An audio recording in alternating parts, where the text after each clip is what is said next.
Naaresto naman ang isang individual sa Bacolod City dahil sa paglabag nito sa Republic Act 9165 o Comprehensive Dangerous Drug Act of 2002. Ang balita mula kay Patrolman St.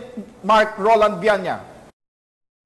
Huli ang isang individual na may warrant of arrest sa ikinasang manhunt operation ng Special Operations Unit 6, PNP-DEG, sa pamumuno ni Police Colonel Jose Roy M. Torrechilla, SOU Commander, sa BS Aquino Drive, Barangay 4, Bacolod City, Negros Occidental, alas 7 ng gabi noong July 16, 2024. Matagumpay na ipinatupad ang warrant of arrest sa Barangay 4, Bacolod City, Negros Occidental, nitong ika-16 ng Hulyo, taong kasalukuyan, sa pamumuno ni Police Captain Christopher Dino. Sa bisa ng warrant of arrest na inisyo ni Honorable Judge Joby A. Victoriano Joso ng RTC 6 Branch 49 ng Bacolod City noong July 9, 2024. Huli ang isang 45 anyos na wanted individual dahil sa kasong paglabag kaugnay sa Republic Act 9165 o ang Comprehensive Dangerous Drugs Act of 2002.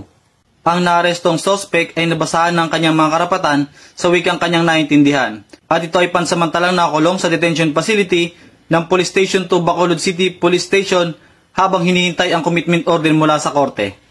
Kasalukuyang nasa kustodiya na ng Police Station 2 ang naturang suspect at naharap sa paglabag sa Section 12 of Article 2 RA 9165 o Comprehensive Dangerous Drug Act of 2002.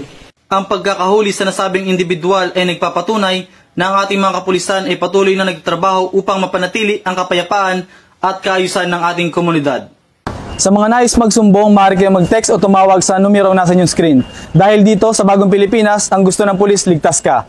Mula sa tanggapan ng PNP Drug Enforcement Group, ako ang inyong PNN Correspondent, Patrolman St. Mark Roland Viana, alagad ng batas, taga-taguyod ng Balitang Pulis.